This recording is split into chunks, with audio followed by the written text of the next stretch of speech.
Hi friends, good morning all. I am Sofia, HST English, NNMHSS CHELEMBRA. In the last class, we have discussed a grammar topic, the question tag. Today, I would like to start the first unit of our English text. And the first unit, there consists 3 lessons and 2 short stories and 1 poem. And the poem is by William Wordsworth, and the lessons, the stories, the first story, Adventures in a Banyan Tree, it is written by Ruskin Bond, and the second short story, The Snake and the Mirror, is written by Vaikam Muhammad Bashir. Today we shall start with the first poem, Lines Written in Early Spring by William Wordsworth. William Wordsworth is an English romantic poet, and he was born in 1770 and was died in 1850. William Wordsworth, with his friend Samuel Taylor Coleridge, helped the launch of Romantic age in English literature. See the picture of Samuel Taylor Coleridge. He is Wordsworth's best friend, and they together published a book, Lyrical Ballads, which consist of the poems written by William Wordsworth and Samuel Taylor Coleridge. They published that book, and which marked the start of Romantic age in English literature. Do you know what is Romanticism? Romanticism is an age in literature in which the poets started writing with a simple language, ordinary language. They chose the themes as love, nature, beauty, and the ordinary things in the nature. അതായത് അതിനു മുമ്പ് romantic ഏജിന് മുമ്പ് ഈ writers എഴുത്തുകാർ ഉപയോഗിച്ചിരുന്നത് കുറച്ച് ടഫായിട്ടുള്ള subjects ആണ് അവർ select ചെയ്തിരുന്നത്. അതുപോലെ തന്നെ ടഫായിട്ടുള്ള ലാംഗ്വേജ് യൂസ് ചെയ്തിരുന്നു. അതൊക്കെ തന്നെ ഓർഡിനറി, അതായത് സാധാരണക്കാർക്ക് മനസ്സിലാവാത്ത രീതിയിലുള്ള ലാംഗ്വേജ് ആയിരുന്നു അവർ മിക്കവാറും ഉപയോഗിച്ചിരുന്നത്. അതേസമയം ഈ റൊമാൻറ്റിക് പോയറ്റ്സ്, അതായത് മലയാളത്തിൽ ഇങ്ങനെ പറയും കാൽപ്പനിക കവികൾ എന്ന് പറയും. ഈ കാൽപ്പനിക കാലഘട്ടത്തിൽ ജീവിച്ചിരുന്ന എഴുത്തുകാർ അവരെന്ത് ചെയ്തു എന്ന് വെച്ചാൽ അവർ സിമ്പിളായിട്ടുള്ള ലാംഗ്വേജ്, ലളിതമായ ഭാഷയിൽ ലളിതമായ സബ്ജക്ട്സ്, അതായത് പ്രകൃതിയെക്കുറിച്ചും സ്നേഹത്തിനെക്കുറിച്ചും ഒക്കെ അവർ സാധാരണ മനുഷ്യൻ്റെ ജീവിതത്തിൽ ഉണ്ടാകുന്ന സബ്ജക്ട്സാണ് അവരുടെ വർക്കുകളിൽ, അവരുടെ കൃതികളിൽ അവർ ഉപയോഗിച്ചിരുന്നത്. അതാണ് ആ ഒരു മാറ്റം. ഈ ഒരു മാറ്റത്തിന് ഇംഗ്ലീഷ് ലിറ്ററേച്ചറിൽ, അതായത് ഇംഗ്ലീഷ് സാഹിത്യത്തിൽ ഈ ഒരു മാറ്റത്തിന് തുടക്കം കുറിച്ച ആളുകൾ പ്രമുഖരാണ് Samuel Taylor Coleridge and our poet William Wordsworth. Lines Written in Early Spring is a landscape poem. That is, the poem is largely concerned with nature. അതായത് പ്രകൃതിയാണ് ഈ ഒരു പോയത്തിൻ്റെ തീം എന്ന് പറയുന്നത്. And the unnamed narrator or the poet himself launches underneath a tree in the wilderness, and he contemplates the changes of the society that has undergone around him. And this is through this poem, the poet is explaining, or he is telling us a bittersweet experiences of his life. ഈ ഒരു landscape poem, അതായത് പ്രകൃതിയായിട്ട് അത്രയും connected ആയിട്ടുള്ള ഒരു പോയമാണിത്. ഇതിൽ തന്നെ നമ്മുടെ poet എന്താണ് ചെയ്യുന്നതെന്ന് വെച്ചാൽ, നമ്മുടെ പോയറ്റ് ഒരു ഗ്രോ, അതായത് ഒരു വുഡ്ലാൻഡിൽ, അതായത് ഒരു കാട് പോലെയുള്ള ഒരു പ്രദേശത്ത് പോയിട്ട് ഇരിക്കുന്നു. ഇദ്ദേഹം ചിന്തിക്കുന്നു, ഇദ്ദേഹത്തിൻ്റെ ചിന്തകളാണ് ഈ പോയറ്റിൽ ഉൾക്കൊള്ളിച്ചിരിക്കുന്നത്. ഇദ്ദേഹത്തിൻ്റെ ഒരു ബിറ്റർ സ്വീറ്റ് മൊമെൻ്റ് എന്നാണ് പറയുന്നത്. അതായത് ഒരു ബിറ്റർ സ്വീറ്റ് മൊമെൻ്റ് എന്ന് പറഞ്ഞാൽ ഒരു സന്തോഷവും അതേസമയം ദുഃഖവും നിറഞ്ഞ അദ്ദേഹത്തിൻ്റെ മനസ്സിലെ ഒരു മാനസികാവസ്ഥയാണ് ഈ ഒരു പോയത്തിലൂടെ പോയറ്റ് നമുക്ക് മുന്നിൽ അവതരിപ്പിക്കുന്നത്. Let us start the poem. This is the first stanza of the poem. I heard 1,000 blended notes while in a grove I sat reclined, in that sweet mood when pleasant thoughts bring sad thoughts to my mind. Once more. I heard 1,000 blended notes while in a grove I sat reclined, in that sweet mood when pleasant thoughts bring sad thoughts to the mind. See, the poem is set in a landscape, in a woodland grove, and the poet says that while sitting reclined in that woodland grove, there comes so many thoughts into his mind. His mind was filled with different thoughts when he was resting in that grove. And he says that he enjoys the beauty of the grove, and the beauty of the grove, he can find solace. Solace means he can find comfort, or he can find happiness when he is in the nature. The nature's beauty give him happiness.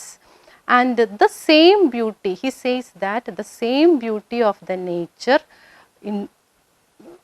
inspires in him some dark and bad thoughts into his mind. See, these are the difficult words in the first stanza. 1,000 blended notes, which means 1,000 mixed sounds of nature, like birds chirping, rustle of trees, sound of flowing stream, etc. And the second one, grove. Grove means a small wood or small forest. ഒരു കുറച്ച് മരങ്ങളൊക്കെ അടങ്ങിയിട്ടുള്ളൊരു ഒരു സ്ഥലം, ഇതാണ് grow എന്ന് പറയുന്നത്. നമ്മൾ കാവ് എന്നിങ്ങനെയൊക്കെ പറയും. അങ്ങനെ ആ ഒരു ടൈപ്പ് പ്രദേശമാണ് ഗ്രോ എന്ന് പറയുന്നത്. സെയ്റ്റ്, അടുത്തത് സെയ്റ്റ് എന്നുള്ളതാണ് അടുത്തത്. Said means satisfied. Said here means satisfied. He was comforted. Here he means that he is comforted in the nature. Last one, reclined.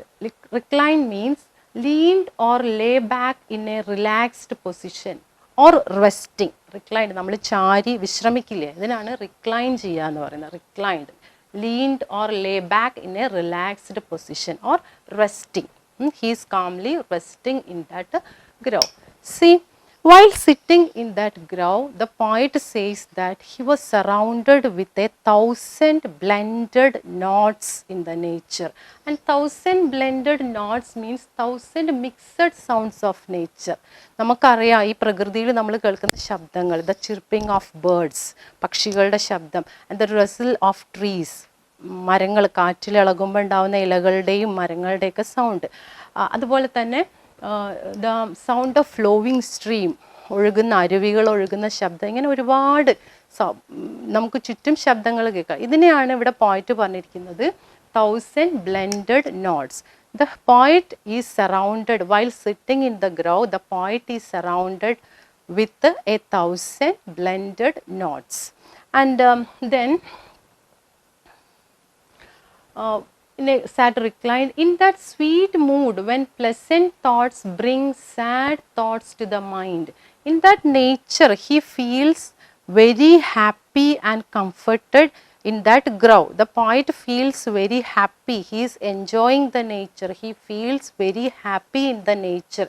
At the same time, see, these when pleasant bring sad thoughts to the mind, this nature, the beauty of the nature also gives him or inspires in him a melancholic mood. Melancholic mood means a sad mood in him, and he began to have sad or dark thoughts about humanity.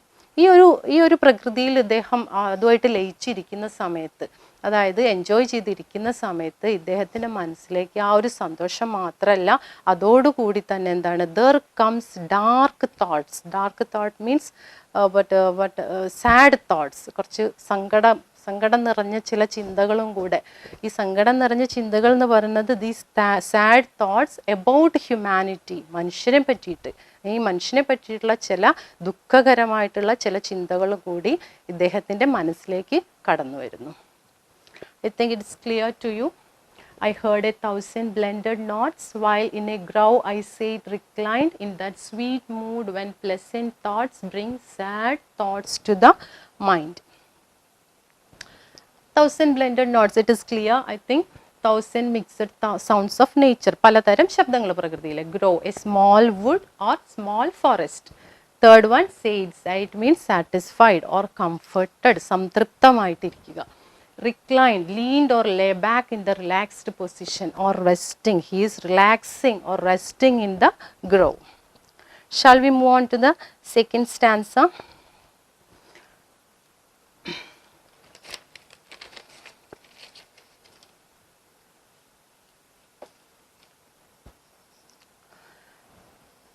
Second stanza. To her fair works did nature link the human soul that through me ran, and much it grieved my heart to think what man has made of man. To her fair works did nature link the human soul that through me ran, and much it grieved my heart to think what man has made of man. See, here in the first two lines, to her fair works did nature link. Here the nature has connected each and everything in the nature to herself. There are so many things in the nature. There are birds, there are different types of plants, there are animals, and so many different types of creatures are living in the nature. And this nature linked all these things to herself, or connected all these things to herself. Herself means to the nature. And this poet, our poet, he is a part of this universe. So the poet is also connected to the nature, as the poet is also a part of the universe. He is also linked, or he is also connected to the nature. To her fair works did nature link the human soul that through me ran. The poet is also linked with the nature, and he recognized himself as a part of the nature. The poet recognized himself as a part of the nature, and this recognition, through this recognition, there comes another thought in the poet's mind. Poet എന്ത് ചെയ്തു എന്ന് വെച്ചാൽ പോയറ്റിന് തന്നെ poet സ്വയം തിരിച്ചറിയുക, I am also A part of this nature, I am also linked with this nature. ഞാനും എന്താണ്, ഈ പ്രകൃതിയുടെ ഒരു ചെറിയ ഭാഗമാണ്, ഒരു നേർത്ത ഭാഗമാണ്. And I am also linked with this nature. But this thought, this recognition, ഈ ഒരു തിരിച്ചറിവ് എന്താണ്, കവിയിലേക്ക് മറ്റൊരു ചിന്തയാണ് കൊണ്ടുവരുന്നത്. There comes another a different thought into his mind. See, let us find what is that thought. And much it grieved my heart to think what man has made of man. The last line is very much important. What man has made of man. And he grieved. Here the poet grieved, or he feels sad. The poet feels sad, and he think what man has made of man. And what man has made of, what the human being has made to himself. And he says that in this poem the nature is right always. Nature does everything right in the poem. At the same time, man who is making the wrong thing in the poem, the man or the human being did a great harm by separating himself from the mother nature. See, and much it grieved me, or it made me sad when I think what man has made of man. Man has separated himself from the nature. അതായത് ഇവിടെ നമ്മൾ പ്രകൃതിയിൽ when we observe the nature, we can find out that man is the only thing which is doing harmful to nature. The man's doings, man's deeds are harmful to nature. Man is making disturbance in the nature. Man is making harmful things to the nature. It is man's greed that is harmful to nature, or that leads to exploit nature. ഇപ്പം പ്രകൃതിയെ നമ്മൾ നോക്കുമ്പോൾ, നമ്മളിപ്പോൾ പ്രത്യേകിച്ച് ഈ ഒരു lockdown ടൈമിൽ അല്ലെങ്കിൽ കൊറോണ കാലത്ത് നമുക്ക് മനസ്സിലാക്കാൻ പറ്റി who is doing harmful things to nature. And we found that it is us, നമ്മൾ തന്നെയാണ്, നമ്മളെന്ന് പറഞ്ഞാൽ നമ്മൾ ഹ്യൂമൻ ബീയിങ്സ് തന്നെയാണ് എന്ത് ചെയ്യുന്നത്, തെറ്റായിട്ടുള്ള കാര്യങ്ങൾ ചെയ്യുന്നത്. ബേർഡ്സ് അങ്ങനെ ചെയ്യുന്നില്ല, ആനിമൽസ് അങ്ങനെ ചെയ്യുന്നില്ല, പ്ലാന്റ്സ് അങ്ങനെ ചെയ്യുന്നില്ല. At the same time man is exploiting nature, man is doing harmful things to nature. It is man's greed, ആ ഒരു അത്യാർത്തി, അതാണ് which leads him to do such crimes to the nature.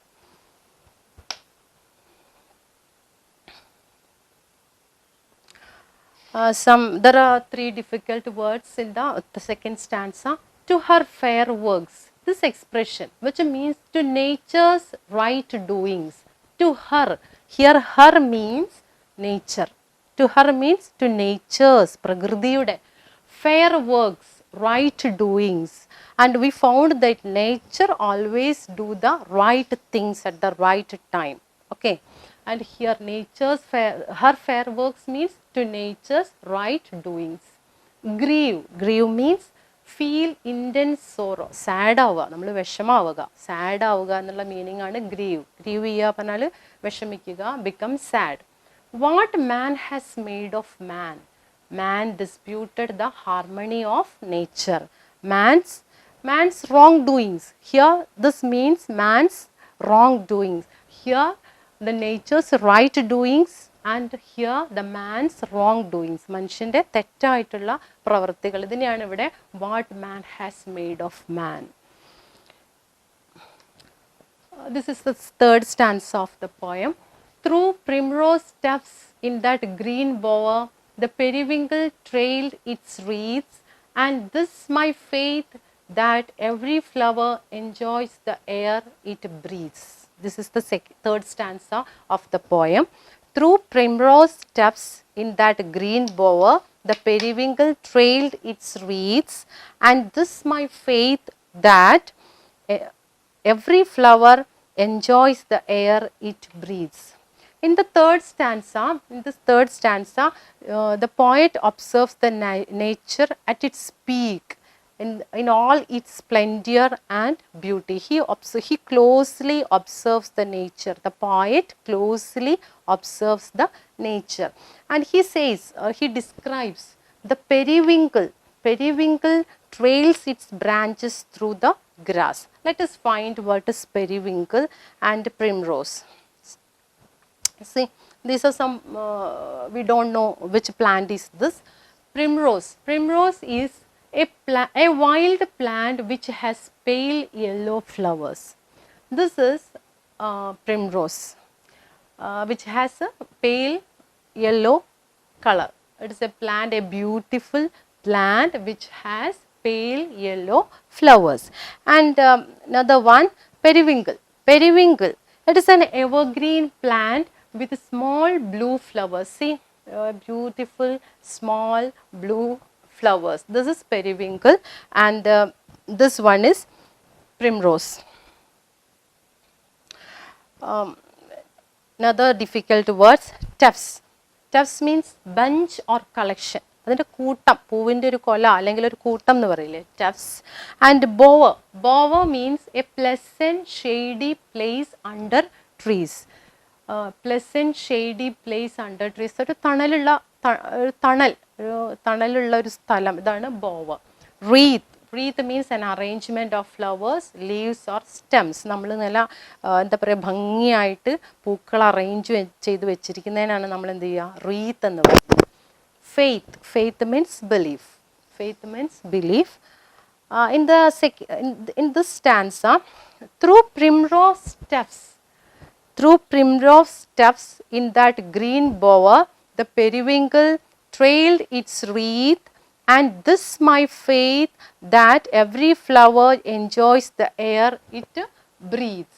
Here the poet closely observes the nature, and the poet sees, he observes the nature at its peak, all the splendor at its, all the splendor and beauty. Here he describes that the periwinkle trails its wreaths, trails its branches through the grass and the primrose tufts. ഈ periwinkle, ഈ ഒരു blue ഫ്ലവറുള്ള ഈ ഒരു മനോഹരമായിട്ടുള്ള ആ ഒരു ചെടി, it trailed it's branches, ഈ ഒരു എന്താ പറയുക, ഈ ഒരു പുല്ലുകൾക്കിടയിലൂടെയും ഈ ഒരു പ്രിംറോസ് ചെടികൾക്ക് ഇടയിലൂടെയും ഈ പെരിവിങ്കിൾ എന്ന് പറയുന്നിട്ടുള്ള ഈ ഒരു ചെടി ഇറ്റ് ട്രെയിൽഡ് ഇറ്റ്സ് ബ്രാഞ്ചസ്, അതിലൂടെ അതിൻ്റെ ആ ഒരു എന്താ പറയുക, അതിൻ്റെ ആ ഒരു ബ്രാഞ്ചസ് അത് പടർത്തിയിരിക്കുന്നു. അത്രയും അതിമനോഹരമായിട്ടുള്ള ഒരു കാഴ്ചയാണ് ഇവിടെ പറയുന്നത്. And the speaker is highly appreciative of the beauty of the nature, and he finds delight in the bower. The poet finds delight in the bower, and he has the faith that every flower enjoys the air, each ounce of the air it breathes. Every flower enjoys every ounce of the air they breathe. Here, and this my faith that every flower enjoys the air it breathes. Every flower enjoys the air. Each and every flower in the nature, or each and every flower in the nature enjoy every ounce of the air it breathes. Everything in the nature are happy. They are happy in their existence close to nature. ഇവിടെ ഈ പ്രകൃതിയിലുള്ള ഈ പൂക്കളൊക്കെ എന്താണ്, അവർ ശ്വസിക്കുന്ന ആ ഒരു വായു, ഒരു ചെറിയൊരു അംശം വായു പോലും അവരെന്താ ചെയ്യുന്നത്, എൻജോയ് ചെയ്തിട്ടാണ് അവർ ഉള്ളിലേക്ക് എടുക്കുന്നത്. അവരുടെ ആ ഒരു എക്സിസ്റ്റൻസ്, ഈ ഒരു ഭൂമിയിലുള്ള ആ ഒരു നിലനിൽപ്പ് തന്നെ അവരെന്ത് ചെയ്യുന്നു, ദേ enjoy it very much except man. Next, the fourth stanza of the poem. The birds around me hopped and played. Their thoughts I cannot measure, but the least motion which they made, it seemed a thrill of pleasure. Here, the birds around me hopped and played. Their thoughts I cannot measure. Here in the fourth stanza, the poet continues his observation of nature, and he describes the birds playing and hopping. Hop means jump. Playing and hopping around him. And he says that he also enjoys these things, and he says that he cannot measure the thoughts of the birds. He cannot measure their thoughts. I cannot measure. The poet cannot measure. Measure ചെയ്യാ പറഞ്ഞാൽ എന്താ, അളക്കാൻ പറ്റില്ല. He cannot measure the thoughts of the birds. But the least motion which they made, it seemed a thrill of pleasure. But he says that even though he doesn't know the language and the thoughts of the birds, and he does understand that these movements of the birds are out of sheer enjoyment. ഏറ്റവും സന്തോഷം നിറഞ്ഞിട്ടുള്ള ഈ പക്ഷികളുടെ ഈ ഒരു ചലനങ്ങൾ, the jumping and playing of the birds, ഇതൊക്കെ ഉണ്ടായിട്ടുള്ളത് എങ്ങനെയാണ്, ഈ ഒരു ഏറ്റവും നിറഞ്ഞ സന്തോഷത്തിൽ നിന്നാണ് എന്ന് അദ്ദേഹത്തിന് മനസ്സിലായി. അതായത് he don't know the language of the thought of the birds. He don't know the language of the birds. We don't know that. Even though he could understand that they made all these movements, these birds made all these movements out of sheer pleasure. അത്രയും ആ സന്തോഷത്തിൽ നിന്ന് വരുന്ന ആ ബേർഡ്സിൻ്റെ movements, ചലനങ്ങളാണെന്നാണ് പോയിറ്റ് പറയുന്നത്. These are the tough words here. Hop means jump. Least, there is a word least. Least means smallest in amount, ഒരു ചെറിയ അംശം, smallest in amount. Motion means movement. Here means movement. And the fourth stanza, it is very simple, and the poet is describing the movement of the birds around him. He says that they are very happy in the nature. They shows that their happiness by jumping and playing around him. അദ്ദേഹത്തിൻ്റെ ചുറ്റും അദ്ദേഹം കാണുന്ന ഈ പക്ഷികളുടെ ഈ ഒരു ചലനങ്ങൾ എന്നൊക്കെ, ഒരു ചെറിയ ചലനങ്ങളും കൂടെ എന്താണ്, they are out of sheer pleasure, ഏറ്റവും മനസ്സ് നിറഞ്ഞൊരു സന്തോഷത്തിൽ നിന്നുണ്ടാവുന്നതാണെന്ന് he understands that. This is the fifth stanza of the poem. The budding twigs spread out their fan to catch the breezy air, and I must think, do all I can, that there was pleasure there. The budding twigs spread out their fan to catch the breezy air, and I must think, do all I can, that there was pleasure there. This is the fifth stanza of the poem, and there is one difficult word in this stanza, twigs. Do you know what is twigs? a slender woody shoot growing from the branch of a tree. Twig means a slender woody shoot growing from the branch of a tree. അതായത് ചില്ലകൾ ഇങ്ങനെ പുതുതായി മുളച്ചു വരുന്ന ഒരു മരത്തിൽ നിന്നുണ്ടാവുന്ന ചില്ലകളെയാണ് നമ്മളിങ്ങനെ twigs എന്ന് പറയുന്നത്. See here the budding twigs spread out their fan. The newborn branches, പുതുതായി ഉണ്ടായി വരുന്ന branches, the newborn branches expand to get the air. Expand, they expand. The twigs, they are spreading out their leaves. ആ ഇലകൾ പുതുതായി ഉണ്ടാവുന്ന ഇലകൾ എന്താ ചെയ്യുന്നത് വെച്ചാൽ they are spreading out the leaves to get the sweet air, to catch the sweet air. See, the budding twigs spread out their fan. Here spread out their fan means they spreading out their leaves to catch the breezy air. എന്തിനു വേണ്ടിയിട്ടാണ് spread out ചെയ്യുന്നത്? To catch the breezy air. ആ breezy air, ആ sweet എയറിനെ catch ചെയ്യാനായിട്ട്, അതിനെ സ്വീകരിക്കാൻ വേണ്ടിയിട്ടാണ് എന്ത് ചെയ്യുന്നത്? The budding twigs spread out their leaves. And I must think do all I can that there was pleasure there. Here the poet understands. He understands. What the poet understands from the nature is that there is pleasure everywhere. When we look around the nature, എവിടെ തിരിഞ്ഞു നോക്കിയാലും ഈ ഒരു നേച്ചറിൽ എവിടെ നോക്കിക്കഴിഞ്ഞാലും എന്താണ്? there is pleasure. എവിടെ നോക്കിക്കഴിഞ്ഞാലും when looking at the birds, they are hopping and playing. അവരിങ്ങനെ സന്തോഷിക്കുകയാണ്. And when he look at the flowers, ആ ഫ്ലവേഴ്സിനെ നോക്കിക്കഴിഞ്ഞാൽ they are also happy. And when we look at other creatures, they are also happy. And he understand that each and everything in the nature, they are happy in their existence. And he also found that man is the only thing or only living being in the world who is not enjoying the existence in the nature. We reach the last stanza of the poem. If this belief from heaven be sent, if such be nature's holy plan, have I not reason to lament what man has made of man? Again comes the same line in the this is the last line of the poem. See, if this belief from heaven be sent, if such be nature's holy plan, have I not reason to lament what man has made of man? Say, what is the meaning of lament? Lament means a passionate expression of grief or sorrow. അതായത് നമ്മൾ വിലപിക്കുക എന്നൊക്കെ പറയും. ഒരു passionate expression, ഒരു സാഡ്നെസ്സിൻ്റെ, ഒരു ദുഃഖത്തിൻ്റെ ഒരു കുറച്ചും കൂടെ കൂടിയ ഒരു തലത്തിലേക്ക് എത്തുന്നതാണ് ലെമൻറ്റ് എന്ന് പറയുന്നത്. അതായത് നമ്മൾ വിലപിക്കുക എന്ന് പറയുന്നതിനാണ് ലെമൻറ്റ് എന്ന് പറയുന്നത്. Here in this stanza, if this belief from heaven be sent, if such be nature's holy plan, have I not reason to lament what man has made of man? In the fourth stanza or the fifth stanza, we found that the poet describes that everything in the nature is happy. Every creatures in the nature, living in the nature, they have the ability to find happiness in nature.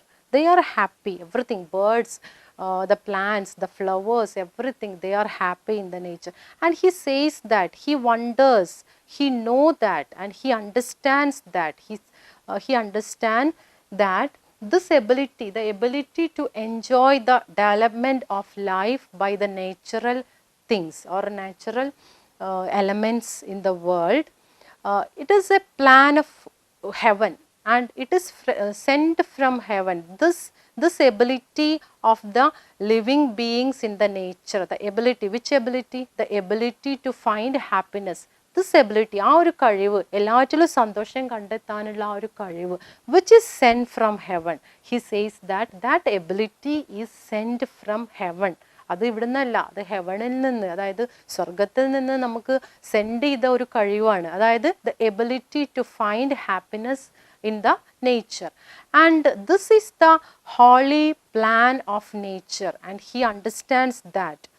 He is sure, or he believes that this is the same thing is the holy plan of nature.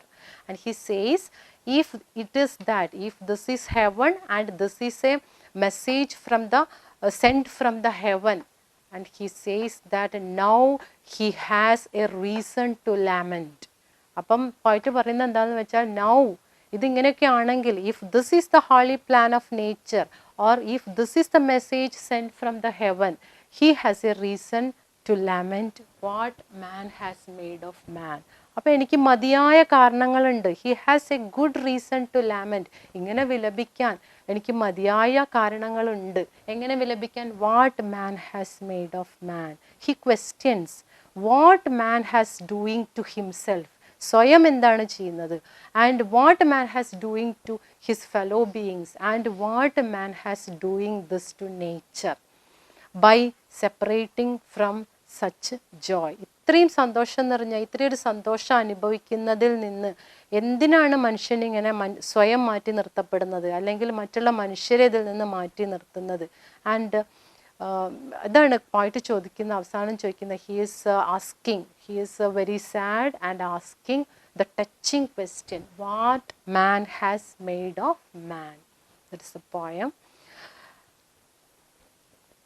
Here in the poem we found that the poet is resting in a grove, and there he understand from the grove, while resting in the grove he is looking around him, and he was surrounded with 1,000 blended notes of nature, and he find happiness from the nature. When he look at the flowers, or when he look at the birds, and he find happiness in all these, and he understands that everything in the nature is happy. Everything, the birds and the flowers, everything in the nature is happy.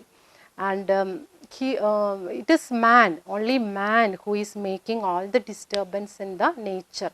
And he is getting pleasure from the nature. At the same time, from this pleasure, there is another thought, a sad or but a dark thought comes to his mind. The thought is nothing. The thought is that what man has made of man by separating himself from the mother nature. Now we have finished the poem, and let us make a look at the poetic devices used by the poet. First of all, you should understand what is poetic device. See, poetic devices. Poetic devices are tools used in poetry to create rhythm, enhance a poem's meaning, beauty, or intensify a mood or feeling. These are the techniques used by the poets to beautify their poem. These poetical devices are nothing. They are some tools used by the poet in the poetry to create rhythm. What is creating rhythm? കുറച്ച് താളം, അതിനൊരു താളം കൊടുക്കാനായിട്ട്, അല്ലെങ്കിൽ to enhance poems meaning. ആ meaning, ആ ഒരു പോയത്തിൻ്റെ meaning എന്ത് ചെയ്യാണ്? കൃത്യമായി വായനക്കാരിലേക്ക് എത്തിക്കാനായിട്ട്. ഓർ ദ ബ്യൂട്ടി, അതിൻ്റെ ഒരു ബ്യൂട്ടി കൂട്ടാനായിട്ട്. Intensify A mood or feeling, ഒരു ഫീല് കൊണ്ടുവരാനായിട്ടൊക്കെ poets ഉപയോഗിക്കുന്ന these are the techniques. The poetic devices are the techniques used by the poet to beautify their poem. They are using several techniques like alliteration. There are some examples for the poetic devices used by the poets, and the first one is alliteration. Alliteration is a poetic device used by the poet. Assonance, another poetic device. Third one, imagery. Imagery is also a poetic device. Metaphor, another one. Personification, refrain, rhyme, simile, etc. ഇനിയുണ്ട് ഇതിൽ. ഈ ഒരു ഇത്രയും മാത്രമല്ല, ധാരാളം. They are using so much techniques to beautify their poem. Let us find the poetical devices used in the poem Lines Written in Early Spring. In our poem, in this poem, the poet used alliteration in this poem. The poet used the poetical device alliteration in this poem. Let us find what is alliteration. See, alliteration is the occurrence of the same letter or sound at the beginning of closely connected words in a same line. Alliteration is the occurrence of the same letter or sound at the beginning of closely connected words or in a same line. നിങ്ങൾക്ക് മനസ്സിലാവും, example കണ്ടാൽ കൂടുതൽ മനസ്സിലാവും. Sheep should sleep in a shed. This is an example for alliteration. See here, sheep, sh sound is there, should, again comes the sound sh, and then in the last word also shed, there comes the sound sh. So in that line the poet used the sound sh 3 times. That is an example for alliteration. And in the second one, black bug bit a big black bear. See, black bug bit a big black bear. The b sound is repeated. How many times repeated the b sound? Here 6 times the sound b is repeated in the same line. This is also an example for alliteration. And when I teach alliteration, always I remember 4 lines of Changambura. ഇനിയൊരിക്കലും പ്രണയദീപമേ തെളിയുകില്ല നീ, കഴിഞ്ഞു നിന്നുടെ കരൾ കവർന്നര കവനസാന്ദ്രമാം കനകസ്കാന്തികൾ. ആ ഒരു പിന്നെ വരുന്ന ലാസ്റ്റിൽ വരുന്ന 2 വരികളിൽ കഴിഞ്ഞു നിന്നുടെ കരൾ കവർന്നര കവനസാന്ദ്രമാം കനക കാന്തികൾ. ഇത്രയും മനോഹരമായിട്ട് ആ ഒരു പോയറ്റ് ചങ്ങമ്പുഴ അത് എഴുതി വെക്കുമ്പോൾ അതിലെടുത്ത പോയറ്റിക് ഡിവൈസ് ആയിരുന്നു അലിട്രേഷൻ. അതായത് കാ എന്നുള്ള ആ ഒരു വാക്ക്, കഴിഞ്ഞു നിന്നുടെ കരൾ കവർന്നര കവനസാന്ദ്രമാം കനക കാന്തികൾ, അത് തന്നെയാണ് ഇവിടെ കാണിച്ചിരിക്കുന്നത്. ഇത് പോയറ്റ്സ് അവരുടെ പോയം മനോഹരമാക്കാൻ ഉപയോഗിക്കുന്ന ഒരു പോയറ്റിക് ഡിവൈസ്, ഒരു ടെക്നിക്കാണ് അലിട്രേഷൻ. ഇനി ഈ ഒരു അലിട്രേഷൻ നമ്മുടെ ഒരു പോയത്തിൽ, അതായത് where is alliteration used in our poem, the lines written in early spring, നമുക്ക് we can find out that. See, in the line, the man, what man has made of man, in that line, that is the most important line in the poem, what man has made of man. See here, what man has made of man, here man, and again comes made, then man. Here thrice or 3 times the poet used the sound m. The sound m is used 3 times. So this is an example for alliteration in our poem, and the second example in our poem. And this my faith that every flower in the same line, first sound is repeated twice, 2 times. 2 പ്രാവശ്യം എന്താണ്, first sound is repeated. So this is also an example for the alliteration in our poem. And the second poetic device used by the poet is hyperbole. Hyperbole is a figure of speech that uses extreme exaggeration. What is extreme exaggeration? What is the meaning of exaggeration? Exaggeration എന്ന് പറഞ്ഞാൽ നമ്മൾ ഒരു കാര്യത്തിനെ കൂടുതലാക്കി പറയുക, പെരുപ്പിച്ച് കാണിക്കുക എന്നൊക്കെ പറയും. നമ്മൾ ഉള്ളതിൽ കവിഞ്ഞ് നമ്മളൊരു കാര്യത്തിനെ പെരുപ്പിച്ച് കാണിക്കുന്നതിനാണ് എന്ത് പറയുക, എക്സാജറേഷൻ എന്ന് പറയുക. So hyperbole is a figure of speech which uses extreme exaggeration. See the example, I had a ton of homework. Teacher ചിലപ്പം 2 or 3 തന്നിട്ടുണ്ടാവും. അപ്പോൾ നമ്മൾ പറയുന്ന ഒരു കാര്യമാണ് I had a ton of homework. ഒരു ടൺ ഹോംവർക്ക് ഉണ്ട്. I had a ton of homework. Second one, he is older than the hills. ഒരു പ്രായമുള്ള ആളെ വിവരിക്കുന്നതായിരിക്കും. എന്താണ്, he is older than the hills. അത്രയും പ്രായമായിട്ടുണ്ട്. he is older than a hill. അതിനേക്കാളും പ്രായമുണ്ട്. അതും ഇത്തരം expression, these expressions are called hyperbole. It is an extreme exaggeration of the things. In our poem, this is an example which comes in our poem, 1,000 blended notes. In the first stanza of the poem, the poet described, he is surrounded while sitting reclined in that grove, he is surrounded by 1,000 blended notes. This is an example for hyperbole in that poem. So 1,000 blended notes ആണ് പറഞ്ഞാൽ, ആയിരക്കണക്കിന് mixed sounds എന്നാണ് പറയുന്നത്. 1,000 blended notes of nature. So this is an example for hyperbole in our poem. Next one, personification. Personification is another poetic device used by William Wordsworth in this poem. Let us find what is personification. Personification is the attribution of a personal nature or human characteristics to something non-human. See, this is the attribution of a personal nature or human characteristics to something non-human. അതായത് we are giving the human characteristic to something non-human. Non-human ആയിട്ടുള്ള ഒരു കാര്യത്തിന് നമ്മൾ എന്താണ്, ഒരു human ആണ്, നമ്മൾ മനുഷ്യനെ പോലെ കരുതി അത് അതുപോലെ ആക്ട് ചെയ്യും എന്ന് പറയുന്നതാണ് എന്ത് പറയുന്നത്, personification.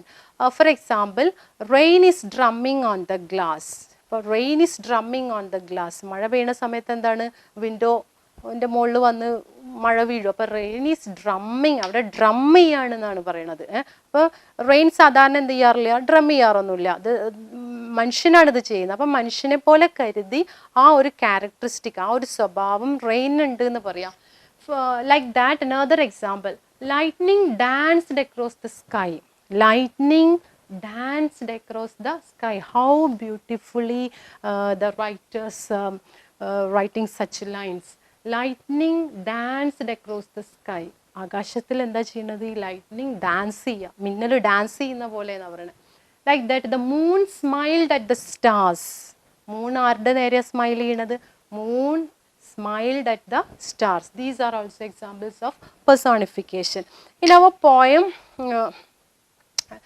in three places, in three different places, the poet used personification in our poem. ഇതിൽ 3 സ്ഥലങ്ങളിലായിട്ടുണ്ട്.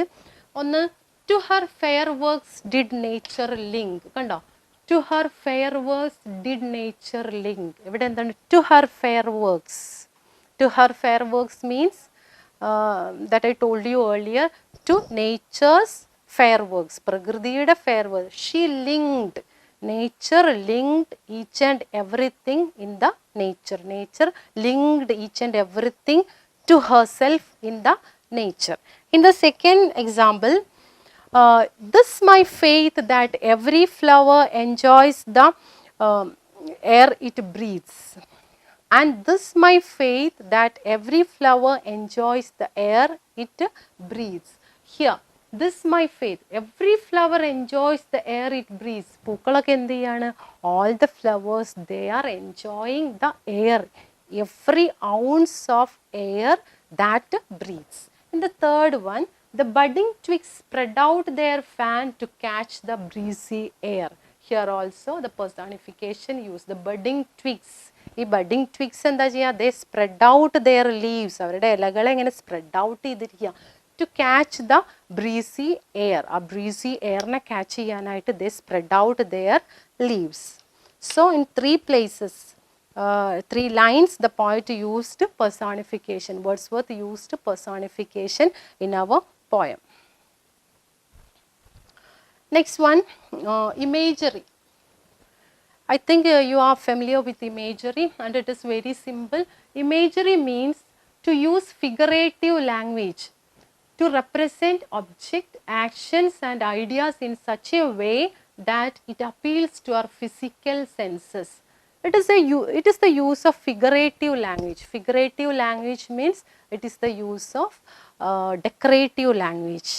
എന്താ പറയുക, ഒരു decorative use of decorative language to express or to represent an object, അല്ലെങ്കിൽ ഒരു ആക്ഷൻ, ഒരു ഒബ്ജക്റ്റിനെ അല്ലെങ്കിൽ ഒരു action and or an idea in such a way that it appeals to our physical senses. അത് നമ്മളുടെ എന്തിനെ അപ്പീൽ ചെയ്യണേ, നമ്മുടെ 5 സെൻസസിനെയാണ്. what are our 5 senses? eyes, ears, tongue, eyes, ear, tongue, nose and skin. They are our 5 senses and these imagery appeals to our 5 senses. See, for example, there are 5 types of imagery used in poetry. The first one, visual imagery. The first one, visual imagery. Visual imagery which appeals to our eyes and which is related to our eyes, the capacity to see, which is related to our eyes. And second one, auditory image.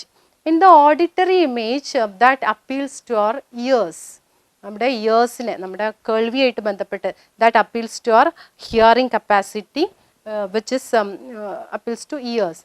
And olfactory imagery, the third one, olfactory imagery that appeals to our smell or nose.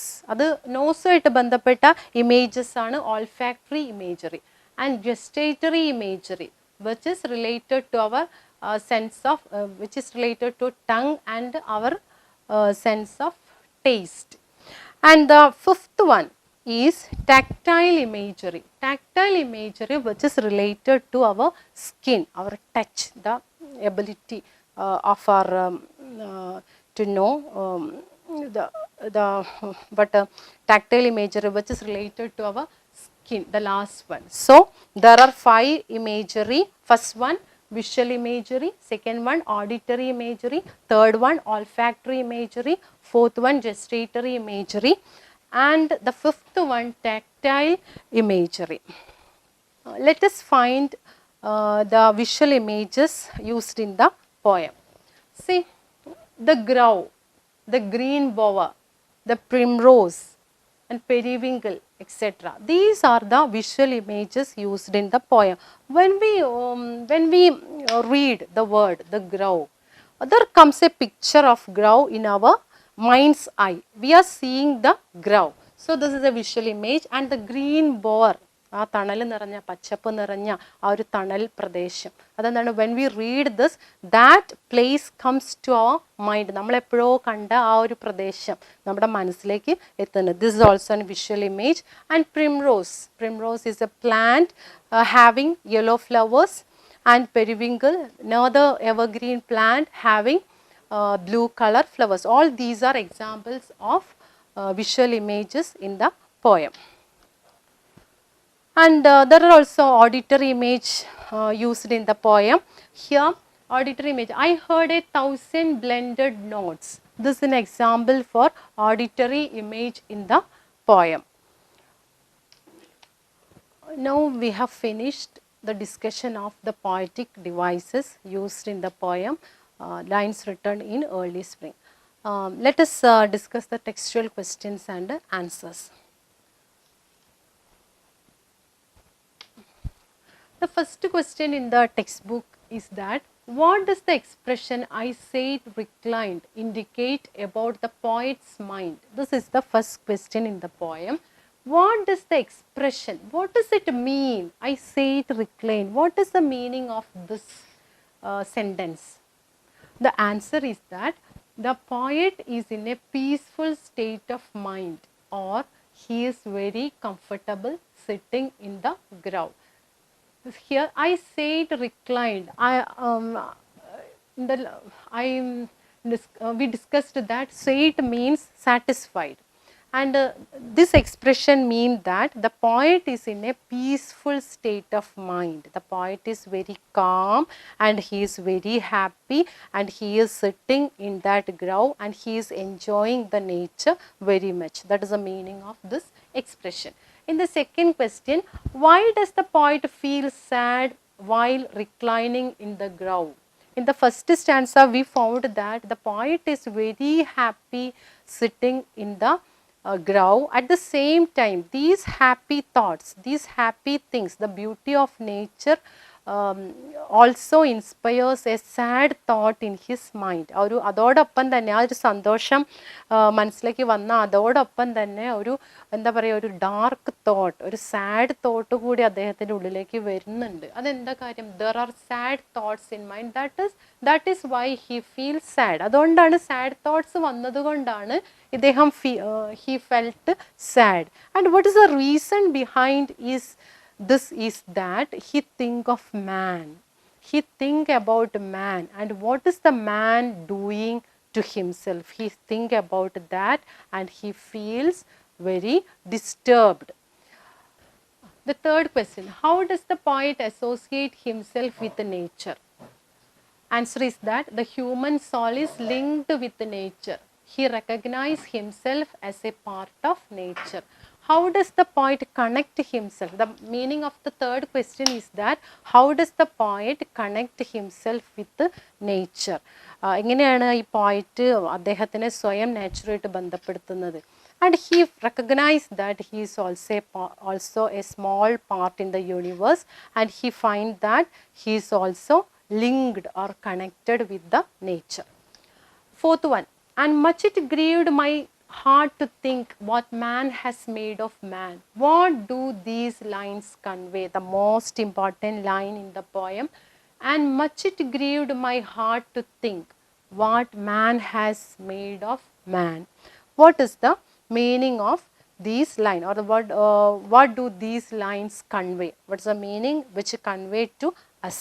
The answer is that man disputed the harmony of nature. Man has separated himself from nature and he exploits nature for his greed. Here we found that everything, the poet described here that everything in the nature except man is happy. ആരൊഴികെ മനുഷ്യനൊഴികെ എന്താണ്, everything in the world is happy. And it is man who destroyed the harmony of nature. ഈ പ്രകൃതിയുടെ ഒരു harmony നശിപ്പിച്ചത് ആരാണ്? മനുഷ്യൻ മാത്രമാണ്. Man has separated himself from nature and he exploits nature for his greed. Fifth one, what makes the poet think that every flower enjoys its existence? And the poet in the poem said that every flower enjoys its existence. അവരുടെ നിലനിൽപ്പ്, ആ ഒരു എല്ലാ ഫ്ലവറും എന്ത് ചെയ്യുന്നു? Enjoys the air it breathes എന്ന് പറയുന്നുണ്ട്. What makes the poet, എന്തുകൊണ്ടാണ് അങ്ങനെ പറയാൻ കാരണം എന്നാണ്? Plants are happy to bring forth flowers and flowers enjoy the harmony of nature.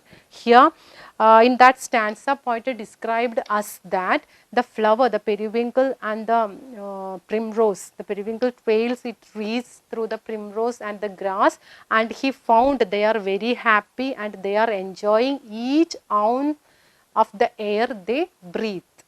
And these plants are very happy to bring forth those flowers, and flowers enjoy the harmony in the nature, the existence in the nature. Sixth question. What is nature's holy plan? How does man work against it? It is an extra question.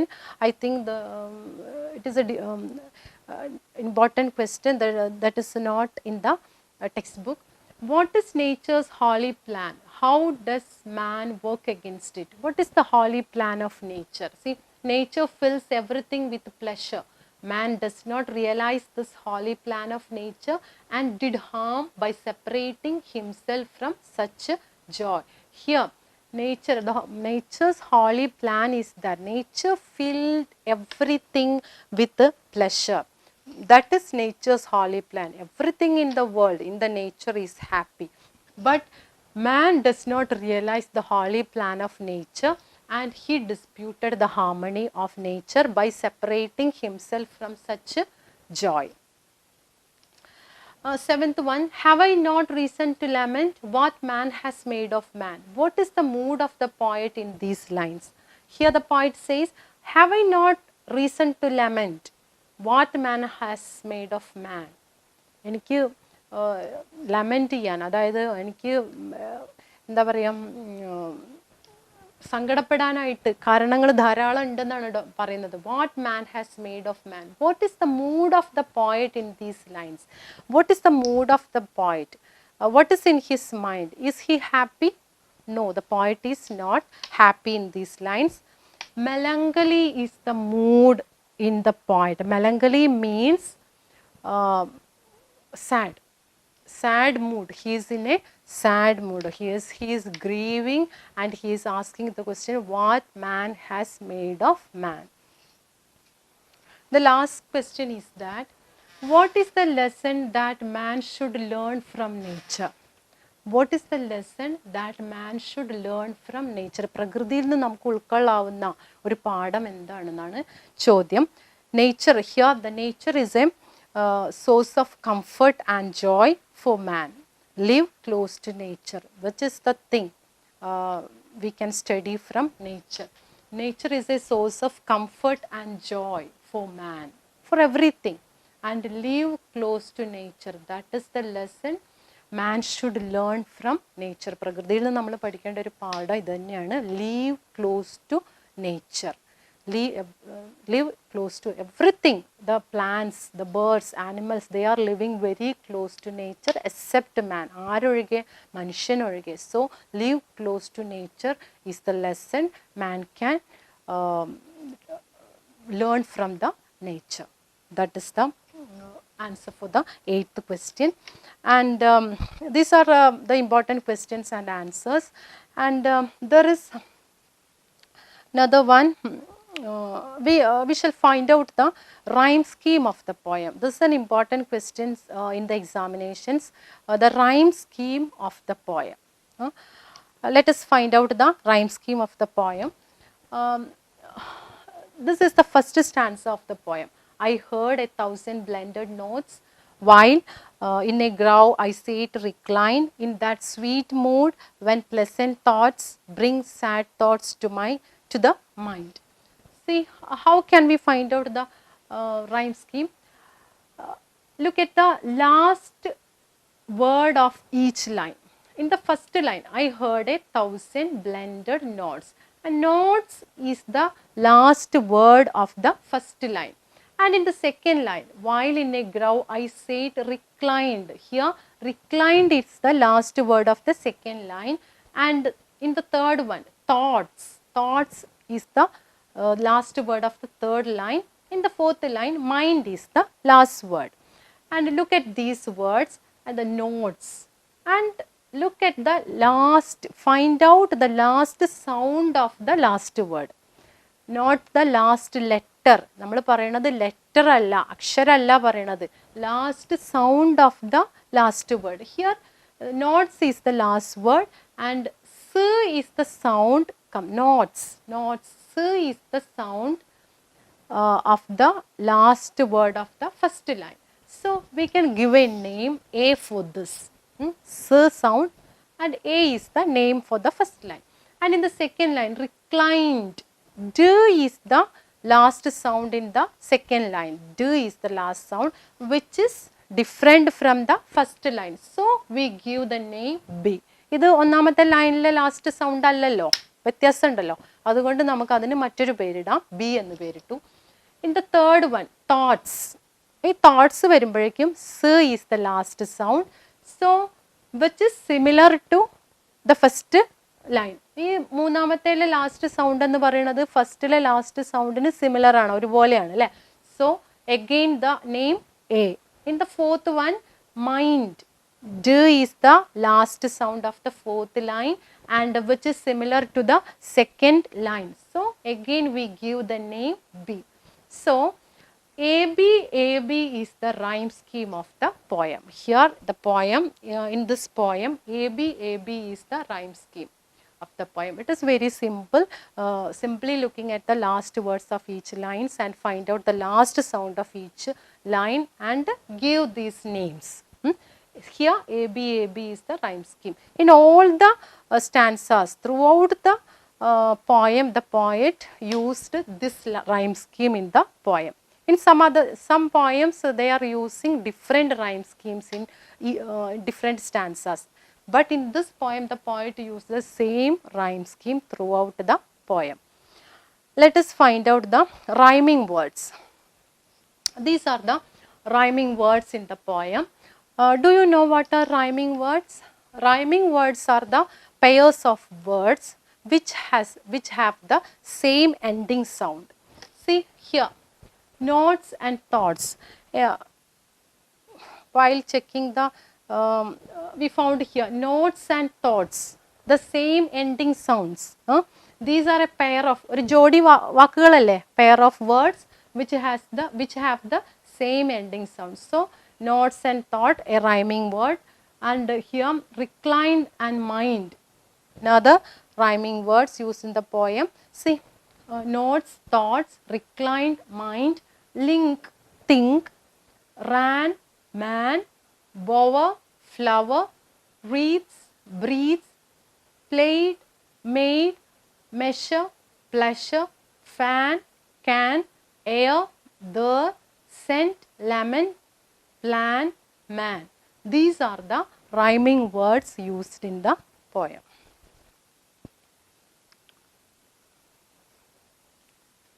Now we have discussed almost all the questions and answers and the poetic devices used in the poem.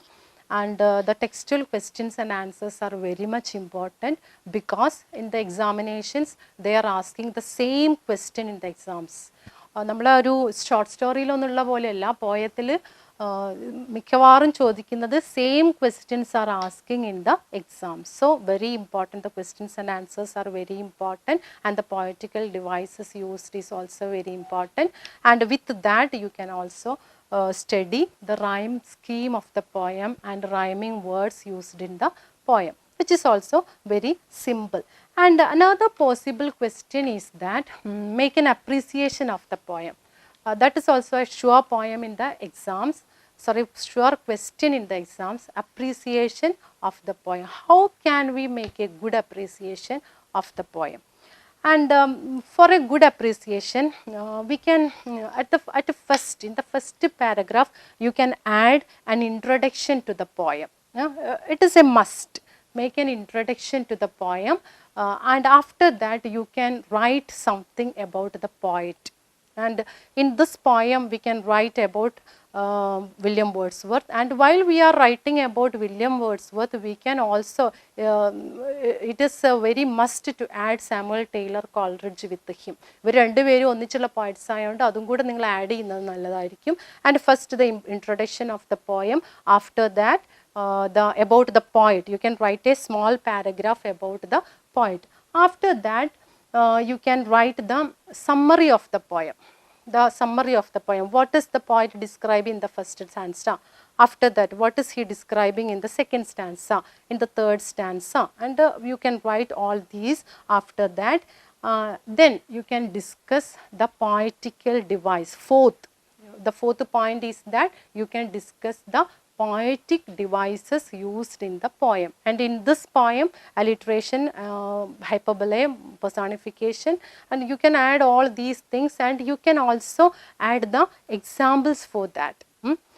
And last, a critical appreciation of you. നിങ്ങളുടേതായിട്ടുള്ള ഒരു critical appreciation of the poem also should be added at the last. അത് ലാസ്റ്റായിട്ട് അതും കൂടെ ചേർത്ത് കഴിഞ്ഞാൽ it will be a good appreciation of the poem. അല്ലാണ്ട് നമ്മൾ ഈ പോയത്തിനെ പറ്റി, പോയത്തിൻ്റെ ആ ഒരു എന്താ പറയുക, what is there in the lines, ആ വരികളിൽ മാത്രം എന്താ ഉള്ളതെന്ന് എഴുതിയത് കൊണ്ട് that won't be an appreciation. ഇത്രയും കാര്യങ്ങൾ, അതായത് an introduction to the poem, about the poet, after that the meaning of the stanza by stanza, അതായത് the summary of the poem, after that the poetical devices used in the poem, last a critical appreciation of the poem. അതൊക്കെ കഴിഞ്ഞ് കഴിഞ്ഞാൽ നിങ്ങൾക്ക് നല്ലൊരു appreciation of the poem you can write. Let me conclude my words. Thank you all.